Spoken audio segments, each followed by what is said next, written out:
जनक उवाच कथं ज्ञानम् अवाप्नोति कथं मुक्तिर्भविष्यति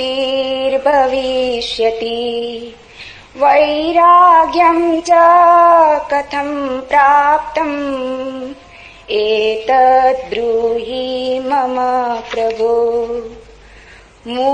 अष्टवक्र उवाच मुक्तिम् इच्छसि चेतात विषयान् विषवात्यज क्षमार्जवदयातोष सत्यं पीयूषात्मज। न पृथ्वी न जलं न अग्निः वायुर्यो न वा भवान् येषां साक्षिणम् आत्मानं चिद्रूपं विद्धि मुक्ते। यदि देहं पृथक्कृत्य चित्ति विश्राम्यतिष्ठसि अधुनैव सुखी शान्तो बन्धमुक्तो भविष्यसि। न त्वं विप्रादिको वर्णो नाश्रमी नाक्षगोचर असङ्गोऽसि निराकारो विश्वसाक्षी सुखी भव।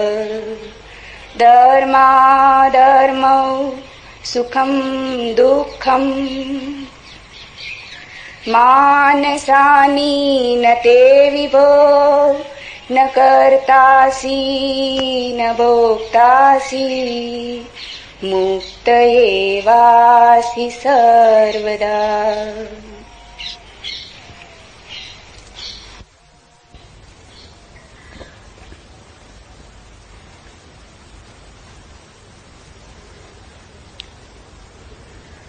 एक अनूठी यात्रा पर हम निकलते। मनुष्य जाति के पास बहुत शास्त्र हैं, पर अष्टावक्र गीता जैसा शास्त्र नहीं। वेद फीके हैं, उपनिषद बहुत धीमी आवाज में बोलते हैं।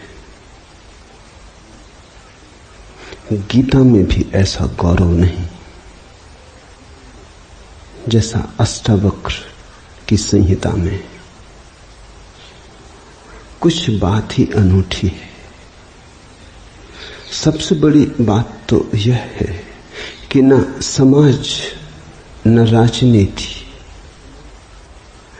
न जीवन की किसी और व्यवस्था का कोई प्रभाव अष्टावक्र के वचनों पर है। इतना शुद्ध भावातीत वक्तव्य है, समय और काल से अतीत, दूसरा नहीं। शायद इसीलिए अष्टावक्र की गीता, अष्टावक्र की संहिता का बहुत प्रभाव नहीं पड़ा। कृष्ण की गीता का बहुत प्रभाव पड़ा। पहला कारण, कृष्ण की गीता समन्वय है। सत्य की उतनी चिंता नहीं जितनी समन्वय की चिंता है। समन्वय का आग्रह इतना गहरा है कि अगर सत्य थोड़ा खो भी जाए तो कृष्ण राजी है। कृष्ण की गीता खिचड़ी जैसी है, इसलिए सभी को भाती है, क्योंकि सभी का कुछ न कुछ उसमें मौजूद है। ऐसा कोई संप्रदाय खोजना मुश्किल है जो गीता में अपनी वाणी न खोज ले। ऐसा कोई व्यक्ति खोजना मुश्किल है जो गीता में अपने लिए कोई सहारा न खोज ले। इन सब के लिए अष्टावक्र की गीता बड़ी कठिन होगी। अष्टावक्र समन्वयवादी नहीं, सत्यवादी। सत्य जैसा है वैसा कहा है, बिना किसी लाग लपेट के। सुनने वाले की चिंता नहीं, सुनने वाला समझेगा नहीं समझेगा इसकी भी चिंता नहीं। सत्य का ऐसा शुद्धतम वक्तव्य न पहले कहीं हुआ न फिर बाद में कभी हो सका। कृष्ण की गीता लोगों को प्रिय है क्योंकि अपना अर्थ निकाल लेना बहुत सुगम है। कृष्ण की गीता काव्यात्मक है। 2 2 5 भी हो सकते हैं, 2 2 3 भी हो सकते हैं। अष्टावक्र के साथ कोई खेल संभव नहीं, वहां 2 2 4 ही होते। अष्टावक्र का वक्तव्य शुद्ध गणित का वक्तव्य है। वहां काव्य को जरा भी जगह नहीं, वहां कविता के लिए जरा सी भी छूट नहीं। जैसा है वैसा कहा है, किसी तरह का समझौता नहीं। कृष्ण की गीता पढ़ो तो भक्त अपना अर्थ निकाल लेता है, क्योंकि कृष्ण ने भक्ति की भी बात की। कर्मयोगी अपना अर्थ निकाल लेता है, क्योंकि कृष्ण ने कर्मयोग की भी बात की। ज्ञानी अपना अर्थ निकाल लेता है, क्योंकि कृष्ण ने ज्ञान की भी बात की। कृष्ण कहीं भक्ति को सर्वश्रेष्ठ कहते हैं, कहीं ज्ञान को सर्वश्रेष्ठ कहते हैं, कहीं कर्म को सर्वश्रेष्ठ कहते हैं। कृष्ण का वक्तव्य बहुत राजनीतिक है। वो राजनेता थे, कुशल राजनेता थे।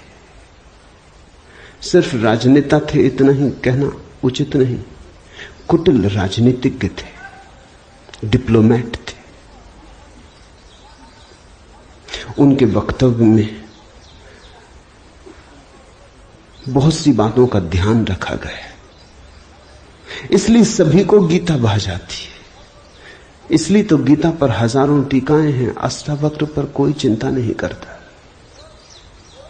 क्योंकि अष्टावक्र के साथ राजी होना हो तो तुम्हें अपने को छोड़ना पड़ेगा। बेशर्त तुम अपने को न ले जा सकोगे, तुम पीछे रहोगे तो ही जा सकोगे। कृष्ण के साथ तुम अपने को ले जा सकते हो। कृष्ण के साथ तुम्हें बदलने की कोई भी जरूरत नहीं। कृष्ण के साथ तुम मौजू पड़ सकते हो। इसलिए सभी सांप्रदायिकों ने कृष्ण की गीता पर टीकाएं लिखी। शंकर ने, रामानुज ने, निम्बार्क ने, बल्लभ ने, सबने अपने अर्थ निकाल लिए। कृष्ण ने कुछ ऐसी बात कही है जो बहुअर्थी है, इसलिए मैं कहता हूं काव्यात्मक है। कविता में से मन चाहे अर्थ निकल सकते हैं। कृष्ण का वक्तव्य ऐसा है जैसे वर्षा में बादल गिरते, जो चाहो देख लो। कोई देखता है हाथी की सूंड, कोई चाहे गणेश जी को देख ले। किसी को कुछ भी नहीं दिखाई पड़ता, वो कहता कहां की फिजूल बातें कर रहे हो, बादल है, धुआं, इसमें कैसी आकृतियां देख रहे हो। पश्चिम में वैज्ञानिक मन के परीक्षण के लिए स्याही के धब्बे ब्लॉटिंग पेपर पर डाल देते हैं और व्यक्ति को कहते हैं देखो इसमें क्या दिखाई पड़ता है। व्यक्ति गौर से देखता है, उसे कुछ ना कुछ दिखाई पड़ता है। वहां कुछ भी नहीं, सिर्फ ब्लॉटिंग पेपर पर स्याही के धब्बे बेतरतीब फेंके गए, सोच विचार के भी फेंके नहीं गए हैं, ऐसे ही बोतल उड़ेल दी है। लेकिन देखने वाला कुछ ना कुछ खोज लेता है। जो देखने वाला खोजता है वो उसके मन में, वो आरोपित कर लेता। तुमने भी देखा होगा, दीवार पर वर्षा का पानी पड़ता है, लकीरें खिंच जाती, कभी आदमी की शक्ल दिखाई पड़ती, कभी घोड़े की शक्ल दिखाई पड़ती। तुम जो देखना चाहते हो आरोपित कर लेते हो। रात के अंधेरे में कपड़ा टंगा है, भूत प्रेत दिखाई पड़ जाते। कृष्ण की गीता ऐसी ही है, जो तुम्हारे मन में है दिखाई पड़ जाएगा। तो शंकर ज्ञान देख लेते हैं, रामानुज भक्ति देख लेते हैं, तिलक कर्म देख लेते हैं, और सब अपने घर प्रसन्नचित्त लौट आते कि ठीक कृष्ण वही कहते हैं जो हमारी मान्यता है। इमर्सन ने लिखा है कि एक बार एक पड़ोसी प्लेटो की किताबें उनसे मांग के ले गया। अब प्लेटो 2000 साल पहले हुआ और दुनिया के थोड़े से अनूठे विचारकों में से एक। कुछ दिनों बाद इमर्सन ने कहा किताबें पढ़नी हो तो वापस करने। वो पड़ोसी लौटा गया। इमर्सन ने पूछा कैसी लगी? उस आदमी ने कहा कि ठीक इस आदमी प्लेटो के विचार मुझसे मिलते जुलते। कई दफे तो मुझे ऐसा लगा कि इस आदमी को मेरे विचारों का पता कैसे चल गया। प्लेटो 2000 साल पहले हुआ है। इसको शक हो रहा है कि इसने कहीं मेरे विचार तो नहीं चुरा लिए। कृष्ण में ऐसा शक बहुत बार होता है, इसलिए कृष्ण पर सदियां बीत गईं, टीकाएं चलती जाती, हर सदी अपना अर्थ खोज लेती है, हर व्यक्ति अपना अर्थ खोज लेता है। कृष्ण की गीता स्याही के धब्बों जैसी एक कुशल राजनीतिज्ञ का वक्तव्य है। अष्टावक्र की गीता में तुम कोई अर्थ ना खोज पाओगे। तुम अपने को छोड़ के चलोगे तो ही अष्टावक्र की गीता स्पष्ट होगी। अष्टावक्र का सुस्पष्ट संदेश है, उसमें जरा भी तुम अपनी व्याख्या ना डाल सकोगे, इसलिए लोगों ने टीकाएं नहीं लिखी। टीका लिखने की जगह नहीं है, तोड़ने मड़ोड़ने का उपाय नहीं है, तुम्हारे मन के लिए सुविधा नहीं है कि तुम कुछ डाल दो। अष्टावक्र ने इस तरह से वक्तव्य दिया है कि सदियां बीत गई, उस वक्तव्य में कोई कुछ जोड़ नहीं पाया, घटा नहीं पाया। बहुत कठिन है ऐसा वक्तव्य देना, शब्द के साथ ऐसी कुशलता बड़ी कठिन है। इसलिए मैं कहता हूं एक अनूठी यात्रा तुम शुरू कर रहे हो। अष्टावक्र में राजनीतिज्ञों की कोई उत्सुकता नहीं, न तिलक की, न अरविंद की, न गांधी की, न विनोबा की, किसी की कोई उत्सुकता नहीं, क्योंकि तुम अपना खेल न खेल पाओगे। तिलक को उकसाना है देशभक्ति, उठाना है कर्म का ज्वार। कृष्ण की गीता सहयोगी बन जाती। कृष्ण हर किसी को कंधा देने को तैयार है। कोई भी चला लो गोली उनके कंधे पर रख के, वो राजी। कंधा उनका, पीछे छिपने की तुम्हें सुविधा है, और उनके पीछे से गोली चलाओ तो गोली भी बहुमूल्य मालूम पड़ती। अष्टावक्र किसी को कंधे पे हाथ भी नहीं रखने देते। इसलिए गांधी की कोई उत्सुकता नहीं, तिलक की कोई उत्सुकता नहीं, अरविंद विनोबा को कुछ लेना देना नहीं, क्योंकि तुम कुछ थोप ना सकोगे। राजनीति की सुविधा नहीं है। अष्टावक्र राजनीतिक पुरुष नहीं। ये पहली बात ख्याल में रख लेनी जरूरी है। ऐसा सुस्पष्ट खुले आकाश जैसा वक्तव्य जिसमें बादल है ही नहीं, तुम कोई आकृति देख ना पाओगे, आकृति छोड़ोगे, सब बनोगे निराकार, अरूप के साथ जोड़ोगे संबंध, तो अष्टावक्र समझ में आएंगे। अष्टावक्र समझना चाहो तो ध्यान की गहराई में उतरना होगा, कोई व्याख्या से काम होने वाला नहीं। और ध्यान के लिए भी अष्टावक्र नहीं कहते कि तुम बैठ के राम राम जपो। अष्टावक्र कहते हैं तुम कुछ भी करो वो ध्यान ना होगा। करता जहां है वहां ध्यान कैसा। जब तक करना है तब तक भ्रांति है, जब तक करने वाला मौजूद है तब तक अहंकार मौजूद है। अष्टावक्र कहते हैं साक्षी हो जाना है ध्यान।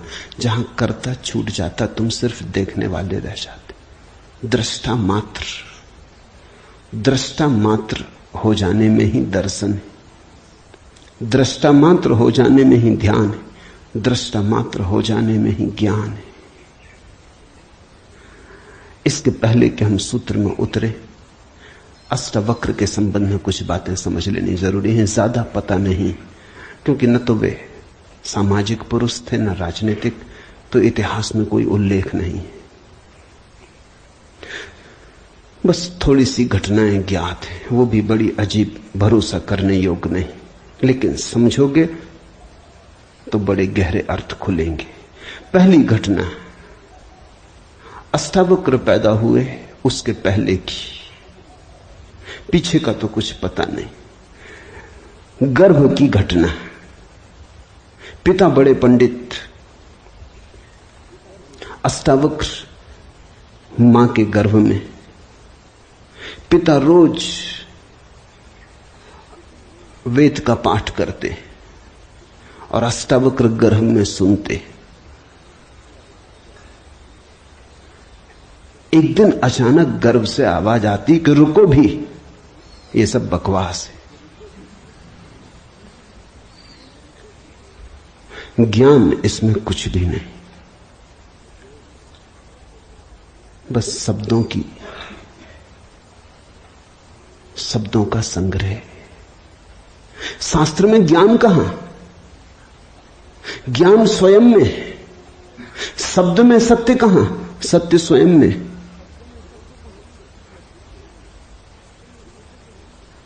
पिता स्वभावतः नाराज हुए। एक तो पिता, फिर पंडित, और गर्भ में छिपा हुआ बेटा इस तरह की बात कहे, अभी पैदा भी नहीं हुआ। क्रोध में आ गए, आग बबूला हो गए। पिता का अहंकार चोट खा गया। फिर पंडित का अहंकार, बड़े पंडित थे, बड़े विवादी थे, शास्त्रार्थी थे। क्रोध में अभिशाप दे दिया कि जब पैदा होगा तो 8 अंगों से टेढ़ा होगा, इसलिए नाम अष्टावक्र। 8 जगह से कुबड़े पैदा हुए, 8 जगह से ऊंट की भांति इर्छे तिरछे। पिता ने क्रोध में शरीर को विक्षत कर दिया। ऐसी और भी कथाएं हैं। कहते हैं बुद्ध जब पैदा हुए तो खड़े खड़े पैदा हुए। मां खड़ी थी वृक्ष के तले, खड़े खड़े, मां खड़ी थी, खड़े खड़े पैदा हुए। जमीन पर गिरे नहीं कि चले, 7 कदम चले। 8वें कदम पर रुककर 4 आर्य सत्यों की घोषणा की कि जीवन दुख है। अभी 7 कदम ही चले हैं पृथ्वी पर कि जीवन दुख है, कि दुख से मुक्त होने की संभावना है, कि दुख मुक्ति का उपाय है, कि दुख मुक्ति की अवस्था है, निर्वाण की अवस्था है। लाओत्सु के संबंध में कथा है कि लाओत्सु बूढ़े पैदा हुए, 80 वर्ष के पैदा हुए, 80 वर्ष तक गर्भ में ही रहे। कुछ करने की चाह ही न थी तो गर्भ से निकलने की चाह भी न हुई। कोई वासना ही न थी तो संसार में आने की भी वासना न हुई। जब पैदा हुए तो सफेद बाल थे, 80 वर्ष के बूढ़े थे।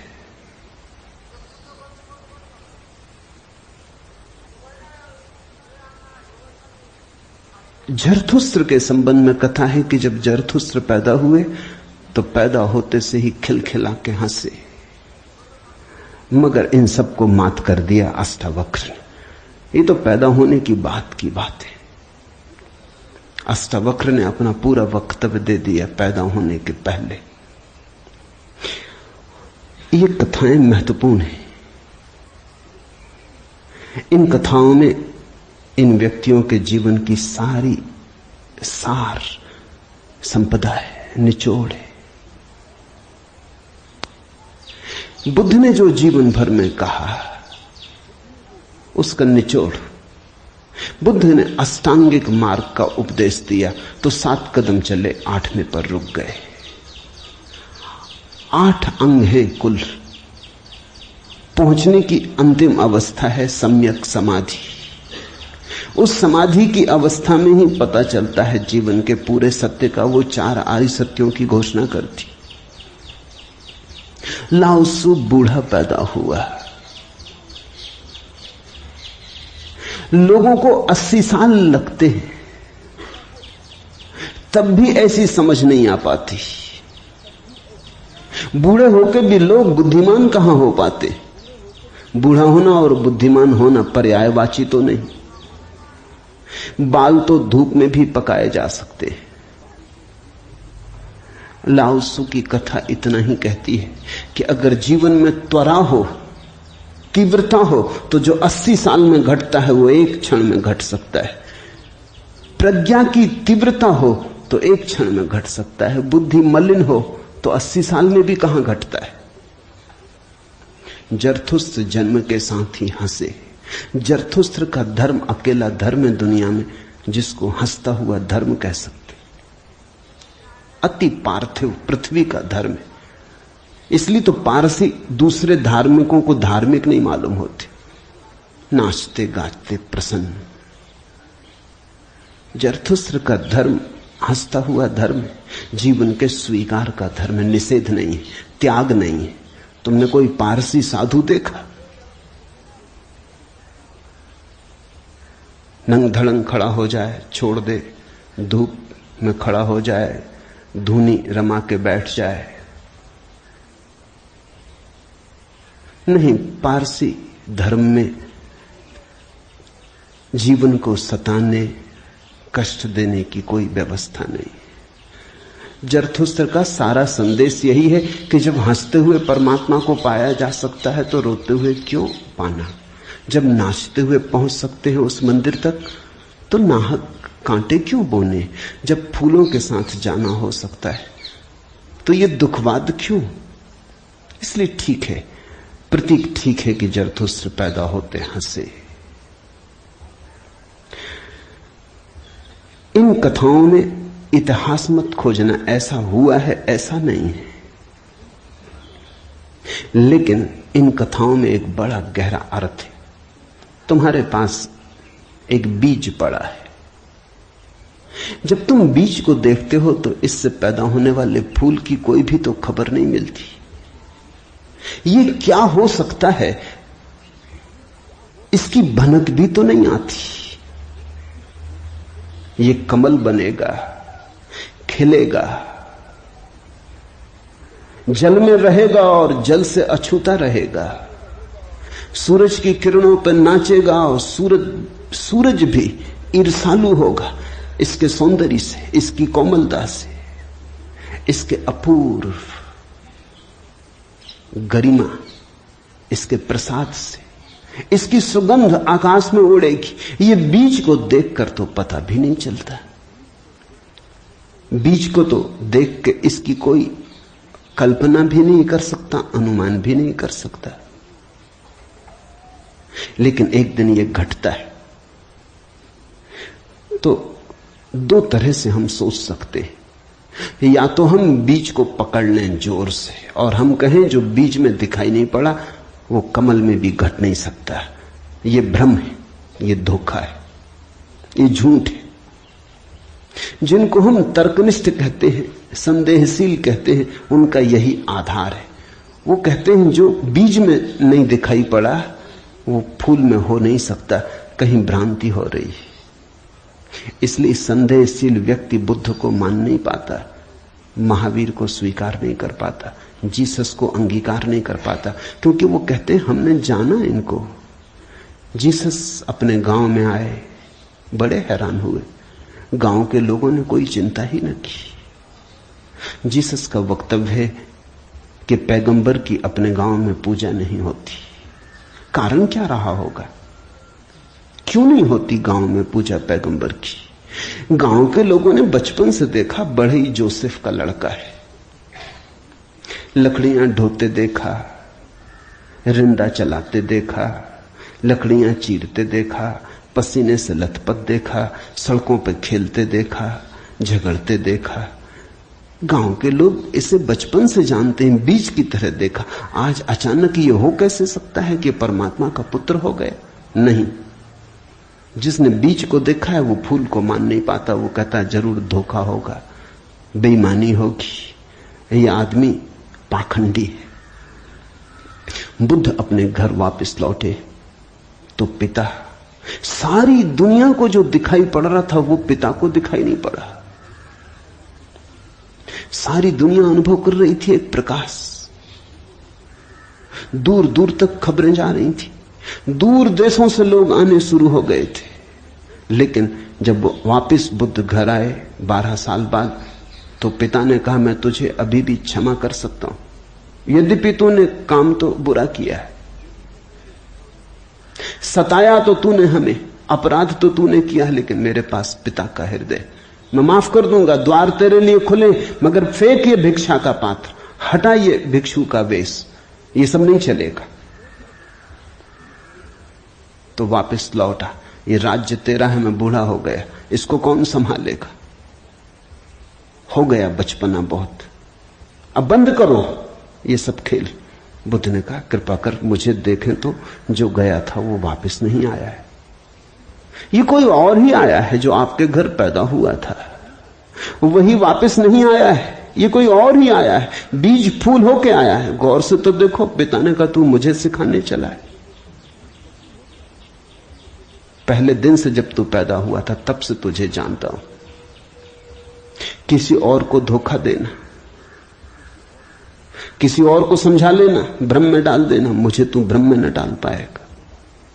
मैं फिर कहता हूं, मैं तुझे भली भांति जानता हूं, मुझे कुछ सिखाने को चेष्टा मत कर, क्षमा करने को मैं राजी हूं। बुद्ध ने कहा आप और मुझे जानते हैं, मैं तो स्वयं को भी नहीं जानता था, अभी अभी किरणें उतरी हैं और स्वयं को जाना। क्षमा करे, लेकिन यह मुझे कहना ही पड़ेगा कि जिसको आपने देखा वो मैं नहीं हूं, और जहां तक आपने देखा वो मैं नहीं हूं। बाहर बाहर आपने देखा, भीतर आपने कहां देखा। मैं आपसे पैदा हुआ हूं, लेकिन आपने मुझे निर्मित नहीं किया। मैं आपसे आया हूं जैसे एक रास्ते से कोई राहगीर आता है, लेकिन रास्ता और राहगीर का क्या लेना देना। कल रास्ता कहने लगे कि मैं तुझे पहचानता हूं, तू मेरे हिस्से तो होकर आया, ऐसे ही आप कह रहे हैं आपके पहले भी मैं था, जन्मों जन्मों से मेरी यात्रा चल रही, आपसे गुजरा जरूर, ऐसा मैं औरों से भी गुजरा हूं, और भी मेरे पिता थे, और भी मेरी माताएं थी, लेकिन मेरा होना बड़ा अलग थलग है, कठिन है, बहुत अति कठिन है। अगर बीज देखा तो फूल पर भरोसा नहीं आता। एक तो ढंग है अश्रद्धालु का, तर्कवादी का, संदेहशील का, कि वो कहता है बीज को हम पहचानते हैं तो फूल हो नहीं सकता, हम कीचड़ को जानते हैं, उस कीचड़ से कमल हो कैसे सकता है, सब गलत, सपना होगा, भ्रांति होगी, किसी मोहजाल में पड़ गए होगे, किसी ने धोखा दे दिया, कोई जादू, कोई तिलिस्म। एक तो ये रास्ता है, एक रास्ता है श्रद्धालु का, प्रेमी का, भक्त का, सहानुभूति से भरे हृदय का।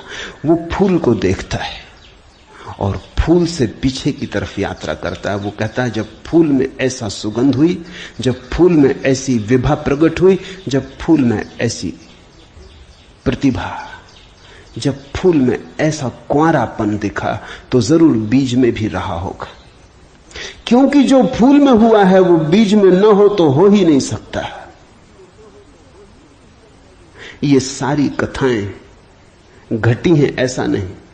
जिन्होंने अष्टावक्र के फूल को देखा, उनको ये ख्याल में आया कि जो आज हुआ है वो कल भी रहा होगा, छिपा था, अवगुंठित था, पर्दे में पड़ा था।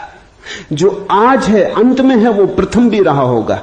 जो मृत्यु के क्षण में दिखाई पड़ रहा है, वो जन्म के क्षण में भी मौजूद रहा होगा, अन्यथा पैदा कैसे होता। तो एक तो ढंग है फूल से पीछे की तरफ देखना, और एक है बीज से आगे की तरफ देखना। गौर से देखो तो दोनों में सारसूत्र एक ही है, दोनों की आधार भित्ति एक ही है, लेकिन कितना जमीन आसमान का अंतर हो जाता है। जो बीज वाला है वो भी ये कह रहा है कि जो बीज में नहीं है वो फूल में कैसे हो सकता है, ये उसका तर्क है।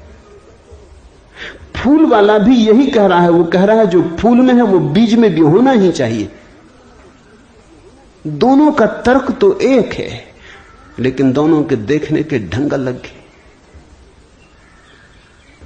बड़ी अड़चन। मुझसे कोई पूछता था कि आपके साथ बचपन में बहुत लोग पढ़े होंगे, स्कूल में, कॉलेज में, वे दिखाई नहीं पड़ते, वे कैसे दिखाई पड़ सकते? उनको बड़ी अड़चन है, वो भरोसा नहीं कर सकते, अति कठिन है उन्हें।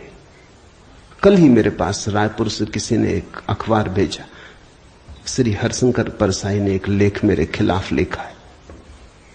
वो मुझे जानते हैं, कॉलेज के दिनों से जानते हैं, हिंदी के मूर्धन्य व्यंग लेखक हैं।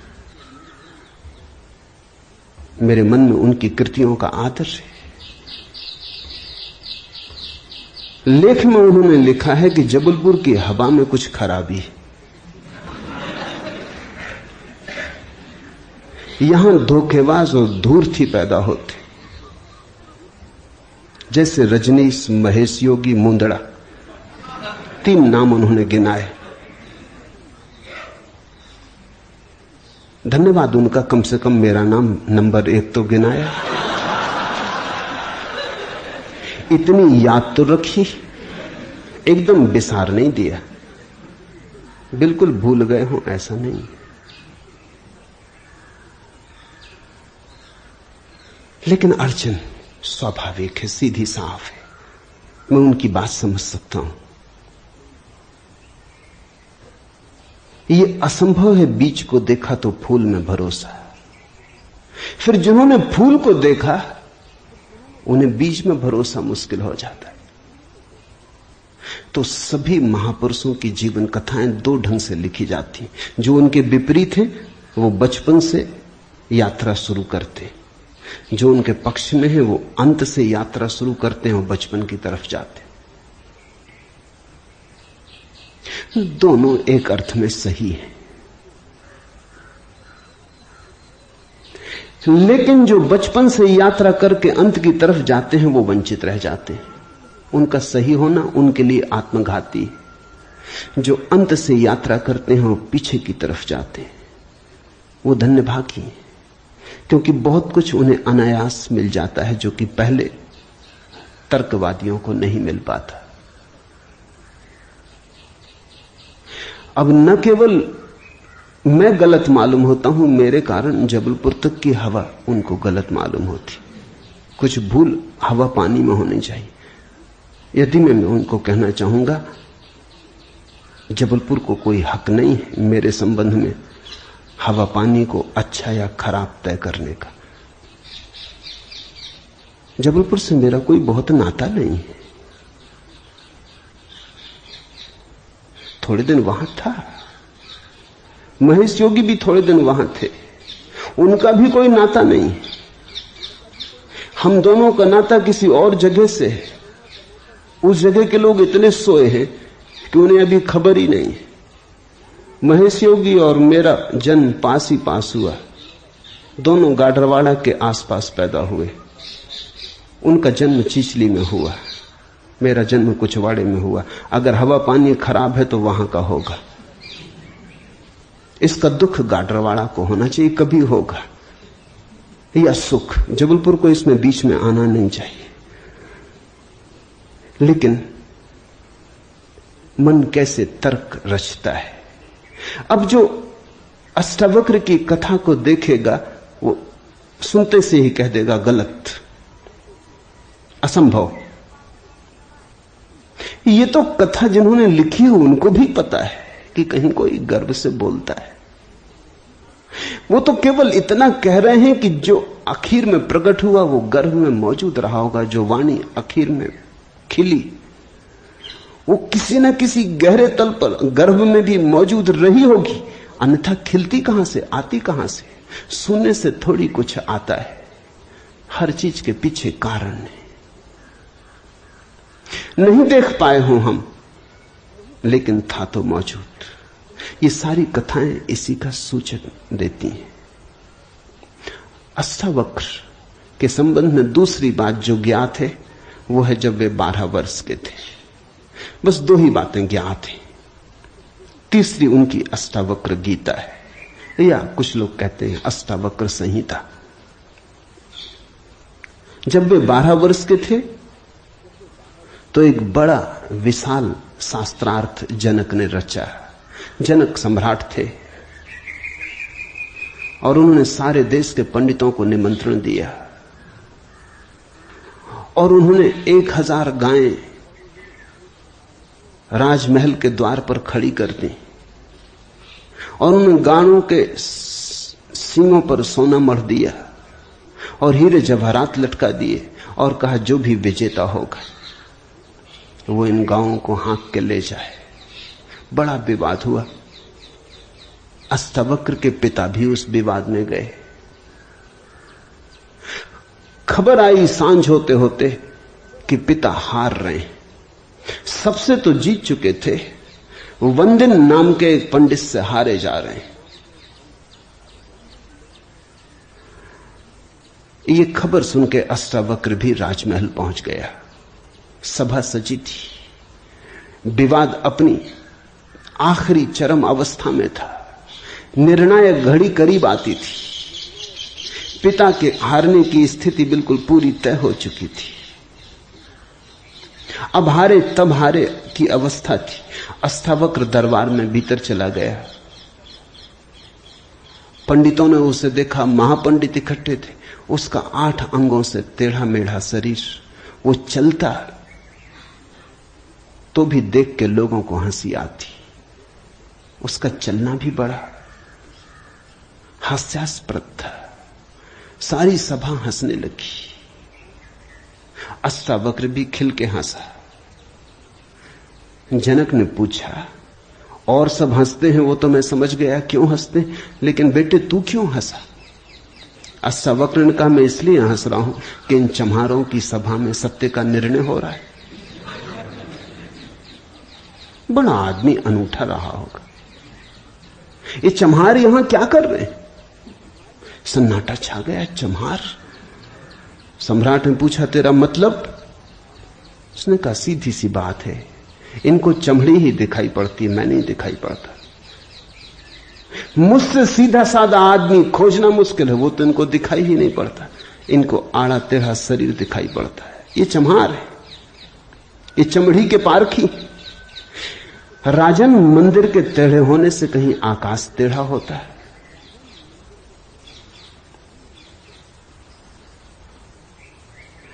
घड़े के फूटे होने से कहीं आकाश फूटता है? आकाश तो निर्विकार है।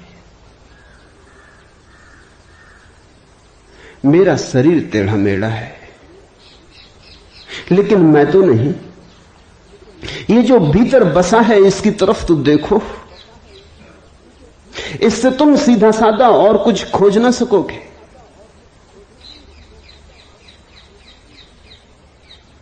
ये बड़ी चौंकाने वाली घोषणा थी। सन्नाटा छा गया होगा। जनक प्रभावित हुआ, झटका खाया। निश्चित ही कहां चम्हारों की भीड़ इकट्ठी करके बैठा है। खुद पे भी पश्चाताप हुआ, अपराध लगा कि मैं भी हंसा। उस दिन तो कुछ न कहते बना, लेकिन दूसरे दिन सुबह जब सम्राट घूमने निकला था तो राह पर अष्टावक्र दिखाई पड़ा। उतरा, घोड़े से पैरों में गिर पड़ा। सबके सामने तो हिम्मत न जुटा पाया। एक दिन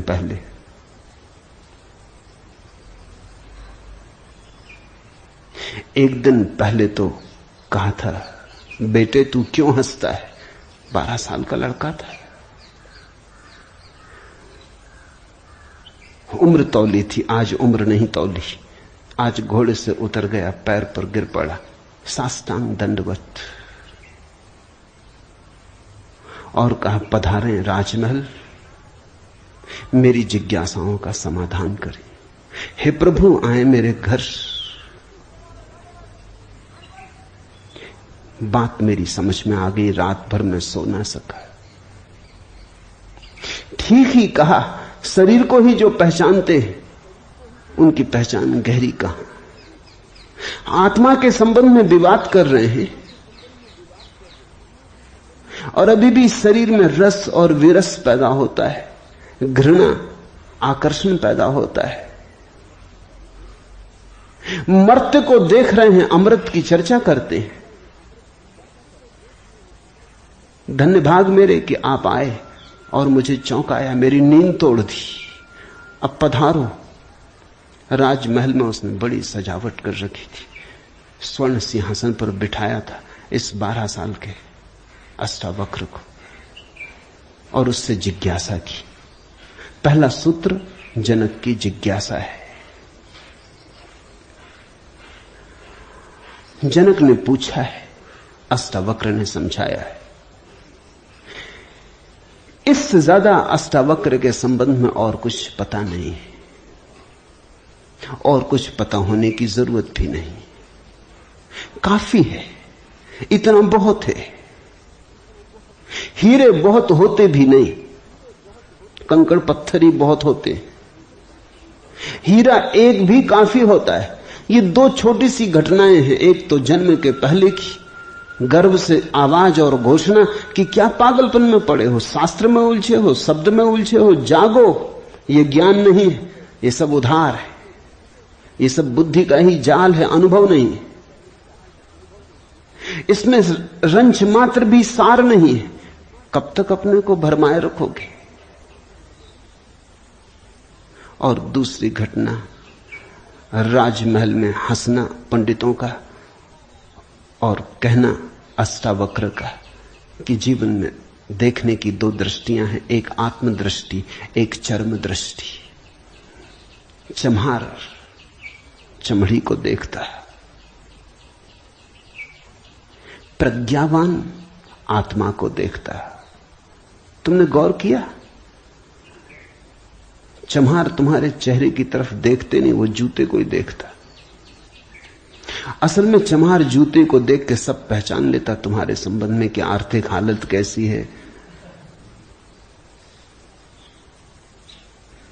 सफलता मिल रही कि विफलता मिल रही, भाग्य कैसा चल रहा, वो सब जूते में लिखा है। जूते की सिलवटें कह देती, जूते की दशा कह देती। जूते में तुम्हारी आत्मकथा लिखी, चम्हार पढ़ लेता। जूते में चमक, जूते का ताजा और नया होना, चम्हार तुमसे प्रसन्नता से मिलता है। जूता ही उसके लिए तुम्हारी आत्मा का सबूत है। दर्जी कपड़े देखता है, तुम्हारा कोट कपड़ा देख के समझ लेता हालत कैसी। सबकी अपनी बंधी हुई दृष्टियां हैं। सिर्फ आत्मवान ही आत्मा को देखता है। उसकी कोई दृष्टि नहीं है, उसके पास दर्शन है। एक छोटी घटना और जो अष्टावक्र के जीवन से संबंधित नहीं, रामकृष्ण और विवेकानंद के जीवन से संबंधित है, लेकिन अष्टावक्र से उसका जोड़ है। फिर हम सूत्रों में प्रवेश करें। विवेकानंद रामकृष्ण के पास आए तब उनका नाम नरेंद्रनाथ था। विवेकानंद तो बाद में रामकृष्ण ने उनको पुकारा। जब आए रामकृष्ण के पास तो अति विवादी थे, नास्तिक थे, तर्कवादी थे, हर चीज के लिए प्रमाण चाहते थे। कुछ चीजें हैं जिनके लिए कोई प्रमाण नहीं, मजबूरी है। परमात्मा के लिए कोई प्रमाण नहीं है और प्रमाण नहीं। प्रेम के लिए कोई प्रमाण नहीं है और प्रमाण नहीं। सौंदर्य के लिए कोई प्रमाण नहीं है और प्रमाण नहीं है। अगर मैं कहूं देखो ये खजूरेना के वृक्ष कैसे सुंदर, और तुम कहो हमें तो कोई सौंदर्य दिखाई नहीं पड़ता, वृक्ष जैसे वृक्ष, सिद्ध करें मुश्किल हो जाएगी। कैसे सिद्ध करें कि सुंदर है? सुंदर होने के लिए सौंदर्य की परख चाहिए और तो कोई उपाय नहीं। आंख चाहिए और तो कोई उपाय नहीं। कहते हैं मजनू ने कहा कि लैला को जानना हो तो मजनू की आंख चाहिए। ठीक कहा, लैला को देखने का और कोई उपाय ही नहीं। मजनू को बुलाया था उसके गांव के राजा ने और कहा था तू पागल है, मैं तेरी लैला को जानता हूं, साधारण सी लड़की है, काली कलूटी, कुछ खास नहीं, तुझ पे मुझे दया आती। ये मेरे राजमहल की 12 लड़कियां खड़ी, ये इस देश की सुंदरतम स्त्रियां, इनमें से तू कोई भी चुन ले, ये तुझे रोते देख के मेरा भी प्राण रोता है। उसने देखा और उसने कहा इनमें तो लैला कोई भी नहीं, ये तो लैला के मुकाबले तो दूर, उसके चरण की धूल भी नहीं। सम्राट कहने लगा मजनू तू पागल है। मजनू ने कहा यह हो सकता है, लेकिन एक बात आपसे कहना चाहता हूं, लैला को देखना हो तो मजनू की आंख चाहिए।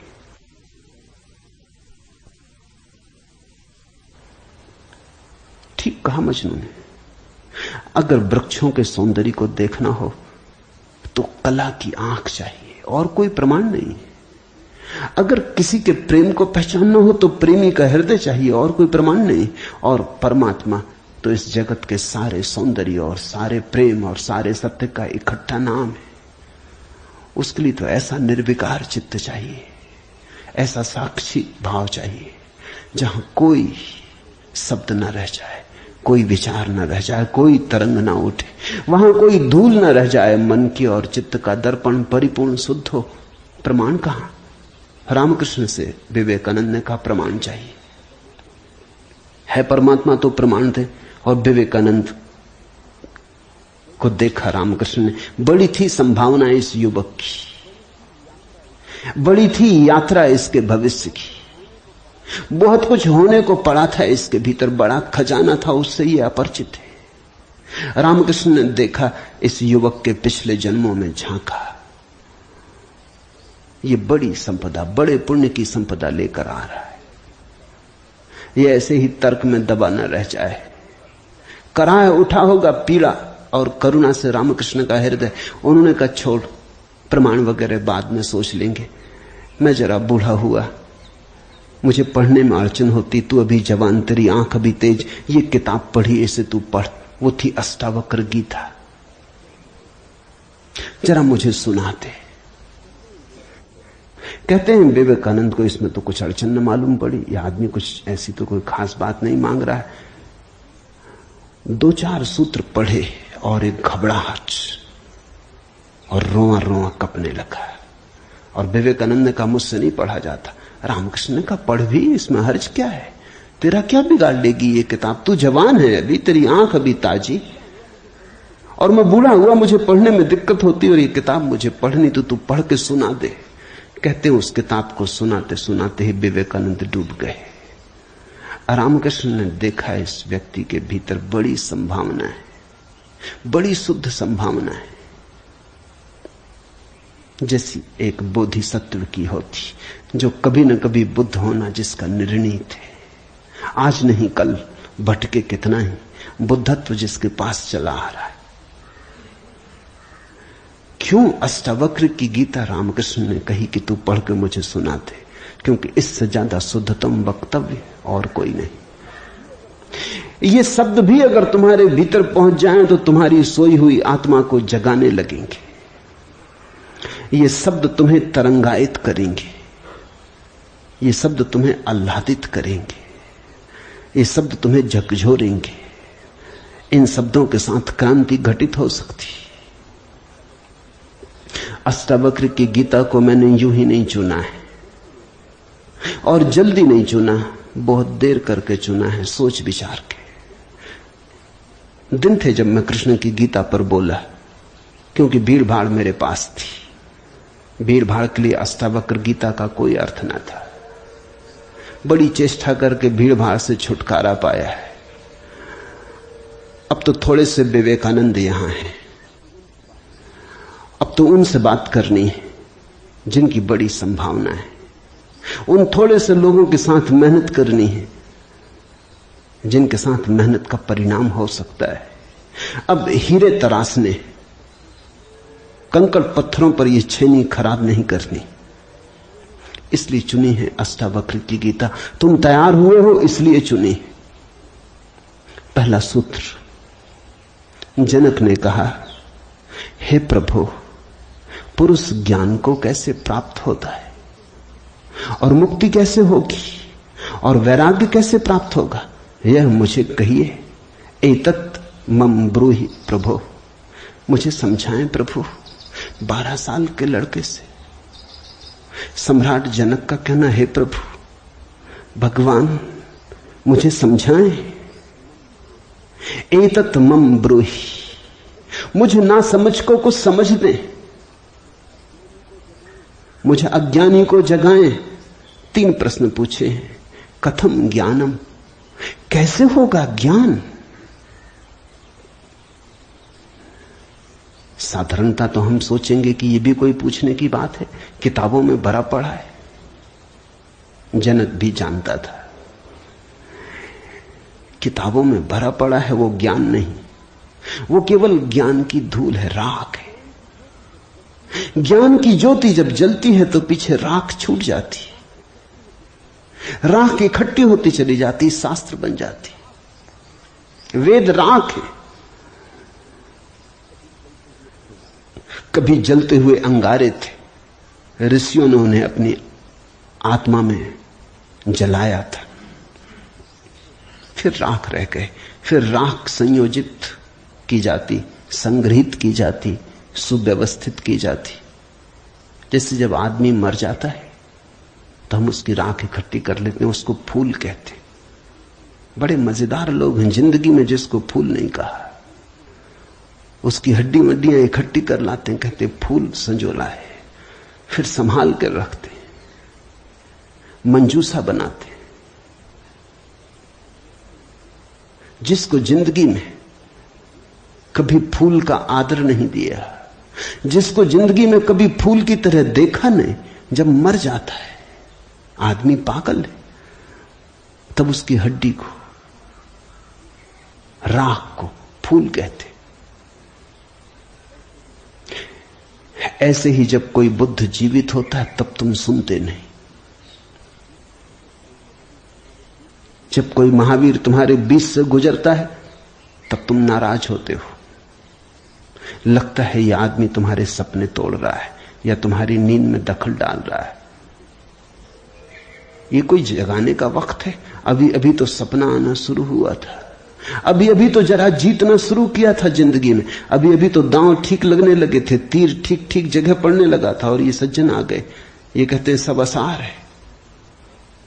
अभी अभी तो चुनाव जीते थे, पद पे पहुंचने का रास्ता बना था, और ये महापुरुष आ गए। ये कहते हैं ये सब सपना है, इसमें कुछ सार नहीं, मौत आएगी सब छीन लेगी। और छोड़ो भी, जब मौत आएगी तब देखेंगे, बीच में तो इस तरह की बातें मत उठाओ। लेकिन जब महावीर मर जाते, बुद्ध मर जाते, तब उनकी राख को हम इकट्ठी कर लेते, फिर हम धम्मपद बनाते, वेद बनाते, फिर हम पूजा के फूल चढ़ाते। जनक भी जानता था कि शास्त्रों में सूचनाएं भरी पड़ी, लेकिन उसने पूछा कथम ज्ञानम, कैसे होगा ज्ञान? क्योंकि कितना ही जान लो ज्ञान तो होता ही नहीं। जानते जाओ, शास्त्र कंठस्थ कर लो, तोते बन जाओ, एक एक सूत्र याद हो जाए, पूरे वेद स्मृति में छप जाएं, फिर भी ज्ञान तो होता नहीं। कथम ज्ञानम, कैसे होता ज्ञान? कथम मुक्ति, मुक्ति कैसे होगी? क्योंकि जिसको तुम ज्ञान कहते हो वो तो बांध लेता उल्टे, मुक्त कहां करता। ज्ञान तो वही है जो मुक्त करे। जीसस ने कहा है सत्य वही है जो मुक्त करे। ज्ञान तो वही है जो मुक्त करे। ये ज्ञान की कसौटी है। पंडित मुक्त तो दिखाई नहीं पड़ता, बंधा दिखाई पड़ता है, मुक्ति की बातें करता है, मुक्त दिखाई नहीं पड़ता है, हजार बंधनों में बंधा हुआ मालूम पड़ता है। तुमने कभी गौर किया, तुम्हारे तथाकथित संत तुमसे भी ज्यादा बंधे हुए मालूम पड़ते। तुम शायद थोड़े बहुत मुक्त भी हो, तुम्हारे संत तुमसे भी ज्यादा बंधे, लकीर के फकीर हैं। न उठ सकते स्वतंत्रता से, न बैठ सकते स्वतंत्रता से, न जी सकते स्वतंत्रता से। कुछ दिनों पहले कुछ जैन साध्वियों की मेरे पास खबर आई कि वो मिलना चाहती, मगर श्रावक आने नहीं देते। ये भी बड़े मजे की बात हुई। साधु का अर्थ होता है जिसने फिक्र छोड़ी समाज की, जो चल पड़ा अरण्य की यात्रा पर, जिसने कहा अब न तुम्हारे आदर की मुझे जरूरत है, न सम्मान की। लेकिन साधु साध्वी कहते हैं श्रावक आने नहीं देते। वो कहते हैं वहां भूल के मत जाना, वहां गए तो ये दरवाजा बंद। ये कोई साधुता हुई? ये तो परतंत्रता हुई, गुलामी हुई। ये तो बड़ी उल्टी बात हुई। ये तो ऐसा हुआ कि साधु श्रावक को बदले, उसकी जगह श्रावक साधु को बदल रहा है।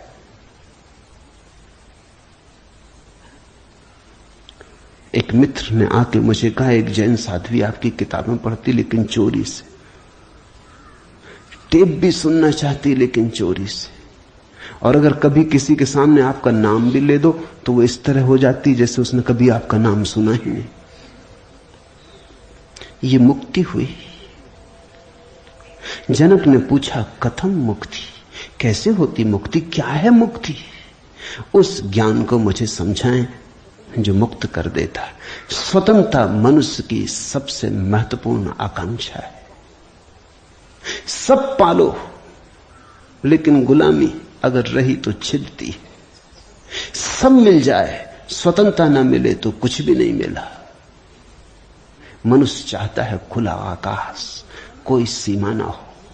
वो मनुष्य की अंतरतम निगूढ़तम आकांक्षा है, जहां कोई सीमा ना हो, कोई बाधा ना हो।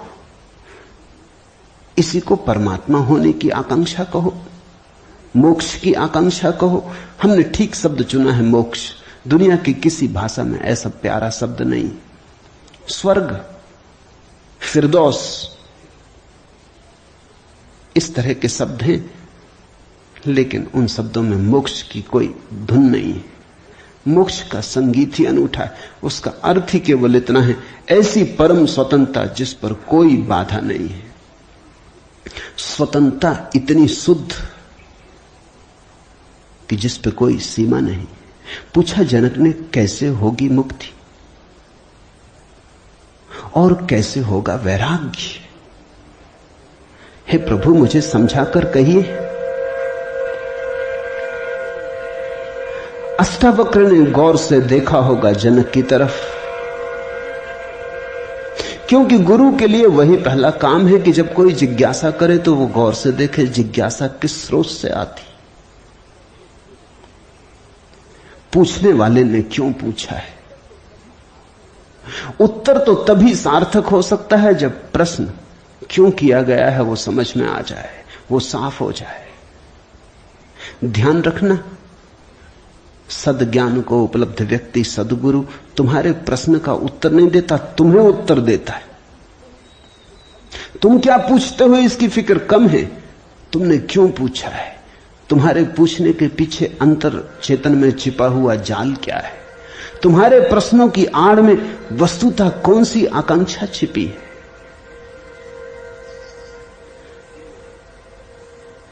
दुनिया में 4 तरह के लोग हैं, ज्ञानी, मुमुक्षु, अज्ञानी, मूढ़।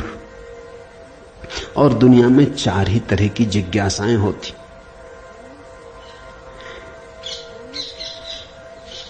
ज्ञानी की जिज्ञासा तो निशब्द होती,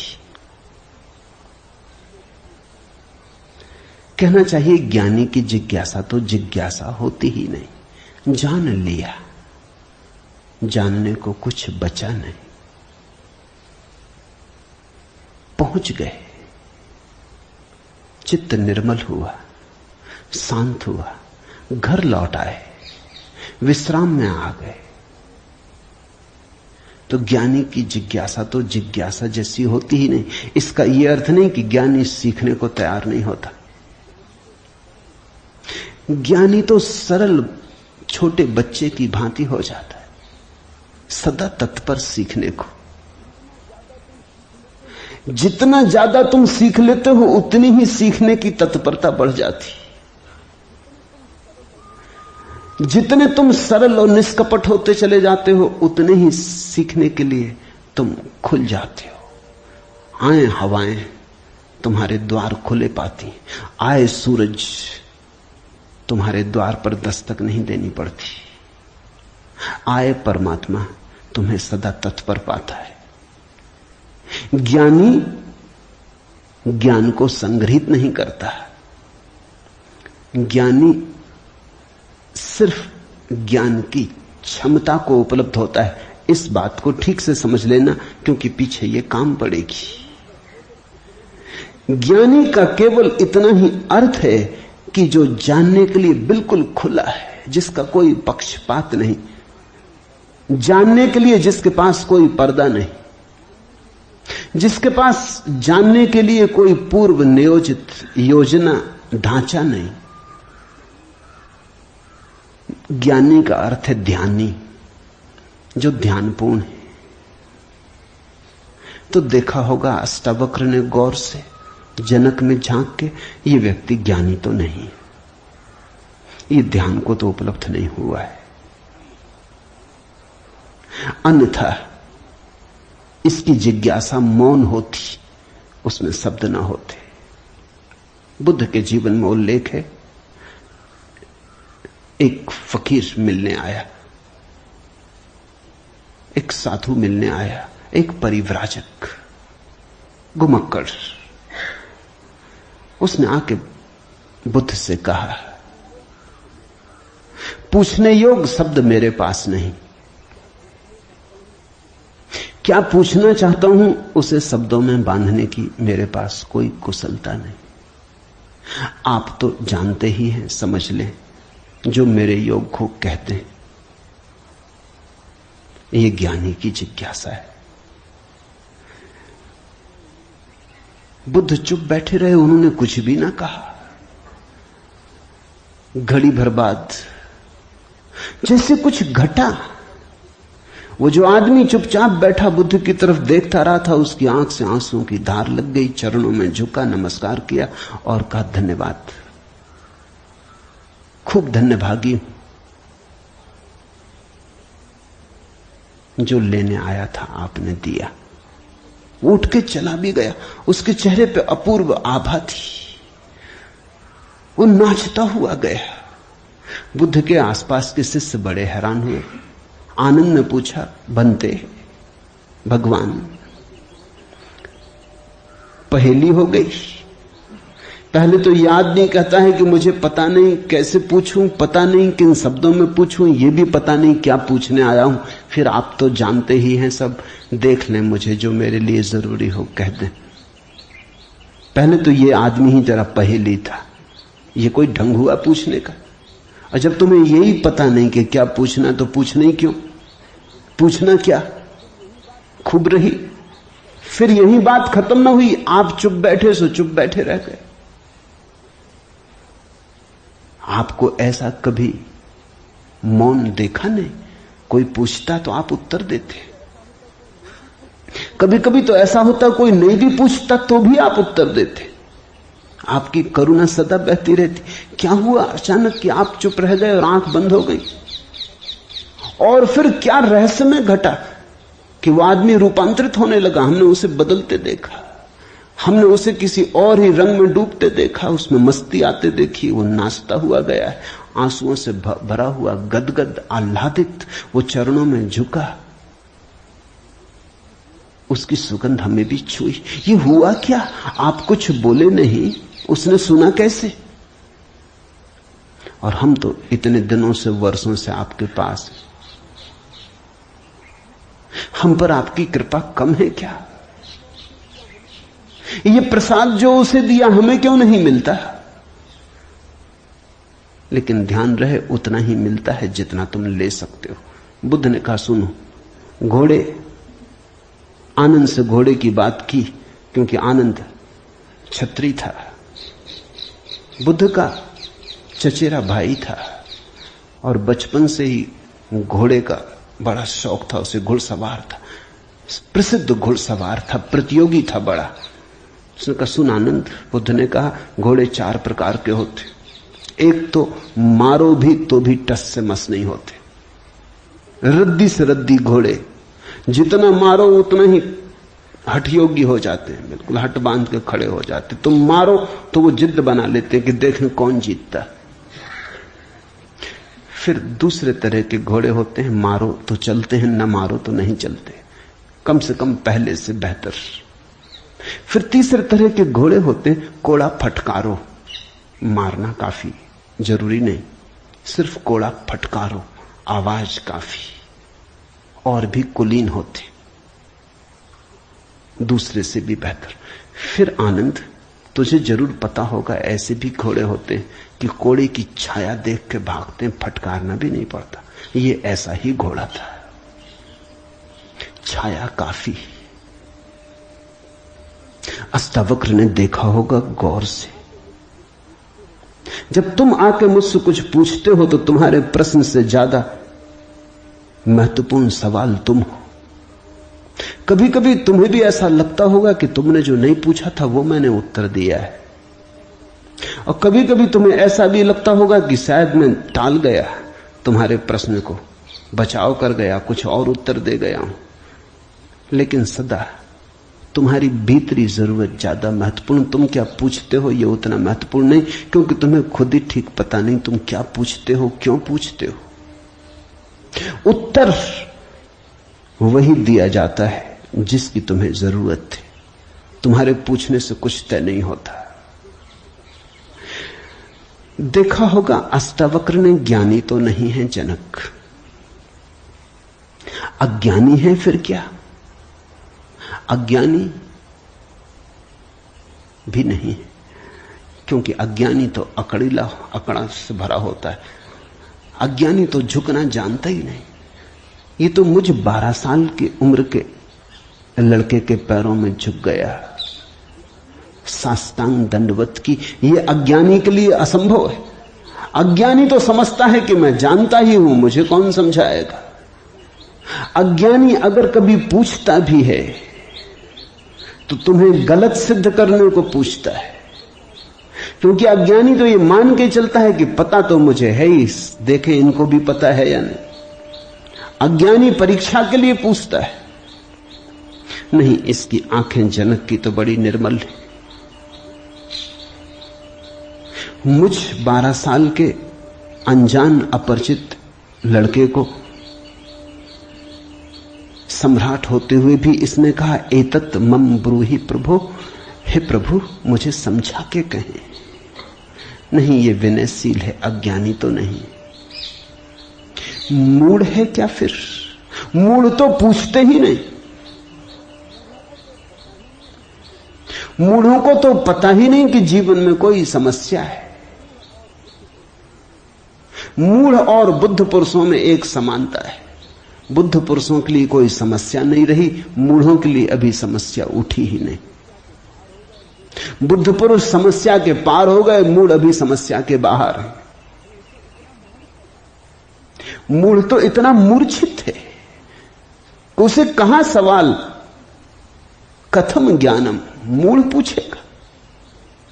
कथम मुक्ति, मूढ़ पूछेगा। कैसे होगा वैराग्य, मूढ़ पूछेगा। असंभव। मूढ़ अगर पूछेगा भी तो पूछता है राग में सफलता कैसे मिलेगी। मूढ़ अगर पूछता भी है तो पूछता है संसार में और थोड़े ज्यादा दिन कैसे रहना हो जाए, मुक्ति नहीं। मूढ़ पूछता है बंधन सोने के कैसे बने, बंधन में हीरे जवाहरात कैसे जड़े। मूढ़ पूछता भी है तो ऐसी बातें पूछता है। ज्ञान, मूढ़ तो मानता ही नहीं कि ज्ञान हो सकता है, वो तो संभावना को स्वीकार नहीं करता। वो तो कहता कैसा ज्ञान। मूढ़ तो पशुवत जीता है। नहीं, ये जनक मूढ़ भी नहीं है, मुमुक्षु है। मुमुक्षु शब्द समझना जरूरी है। मोक्ष की आकांक्षा, मुमुक्षा। अभी मोक्ष के पास नहीं पहुंचा, ज्ञानी नहीं है। मोक्ष के प्रति पीठ करके नहीं खड़ा, मूढ़ नहीं है। मोक्ष के संबंध में कोई धारणाएं पकड़ के नहीं बैठा, अज्ञानी भी नहीं है, मुमुक्षु है। मुमुक्षु का अर्थ है सरल है इसकी जिज्ञासा।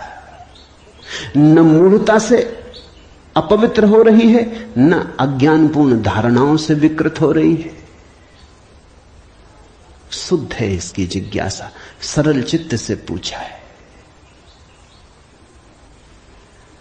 अष्टावक्र ने कहा, हे प्रिय, यदि तू मुक्ति को चाहता है तो विषयों को विष के समान छोड़ दे और क्षमा, आर्जव, दया, संतोष और सत्य को अमृत के समान सेवन कर।